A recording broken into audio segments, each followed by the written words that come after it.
Stop running at the back because you're scared of what Mang's going to say, or this one's going to say, or what that one's going to say, or what this one's going to say. On our way here this morning, I was sharing with my precious wife, and love you, look beautiful. And you're so beautiful. Every single day, bro, she get more and more beautiful. You must see without makeup. Without makeup, bro, she's a stunner.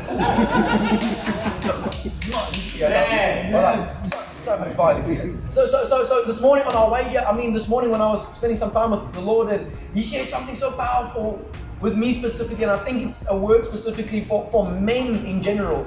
And that is, bruh, you no longer need to prove a point. Your responsibility is not to prove a point to people. Your responsibility is to love people. That's your responsibility. Not to prove a point. As youngsters, we always try to prove a point to every other human being because daddy wasn't there, or you never got validation from mommy, or this and this and this and that. You no longer need to prove a point to nobody. Amen. Do what the Father telling you to do, and do what the Father, what He's busy saying. Stick with that. Because my whole life was becoming a game of trying to prove a point of the point of the point of the point of the point. That's not your responsibility. Your responsibility is to love people. And when you love people, your level of excellence, your level of competence shoots up like this. Because why? Your competence is in Christ. Yeah. And that is enough.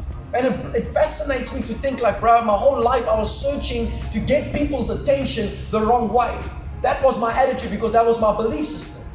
So my whole life was a thing about trying to get attention from people, being the drunkard, being the high guy, being that guy in the club, being that guy in the club. But that was busy killing me at the end of the day. And the day I began to slowly but surely realize, I've got God's full attention. When I'm busy sleeping, God's like, my boy.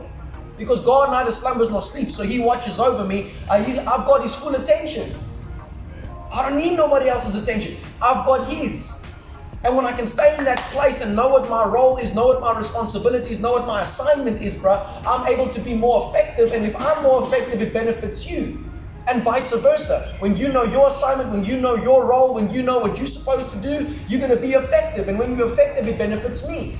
So now it's a win-win situation over here. But if you're always trying to prove a point to this person, that person, this person, living your life trying to prove a point, having an attitude of trying to prove a point to people will cause you to do things that God never even called you to do in the first place. And now you're stressed to death, bro, because you're doing something that you're not even supposed to be doing because you're trying to impress your dad who already left how many odd years ago? He left, yes, that sucks. Yes, it's terrible. Yes, but what now? What now? I've shared before with you guys for so long in my own life personally, I used my dad passing away at age 12 as a crutch for my dysfunction. Yes, what happened? Yes, he passed away, bro. Yes, it was painful. Yes, the situation sucked. But what now, bro? What now? Are you going to stay in that place? And God is helping to see, and I know my wife, he can vouch for this too.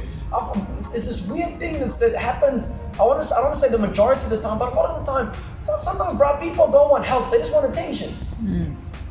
Because their dysfunction gets them attention. Yeah. So say, listen, bro, you want help, or do you want me to come? Sure. What do you want? Like, what you're going through sucks, bro. But there's actually a way out of that thing. Yeah. So do you want help? Or do you want attention? And one of the saddest things is people being proud of an identity that God never even gave them.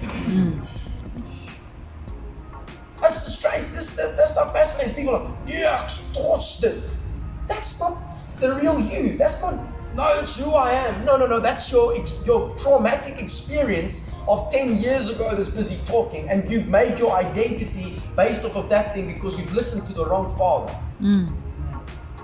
You listen to the father of lies, and now your identity is basically a bunch of lies, and we don't know the real you. It's one of the saddest things, and God I feel like His heart cries like, oh, listen, let me show you who you truly are. You've got my full attention. I see you. I've not forgotten you. I see you.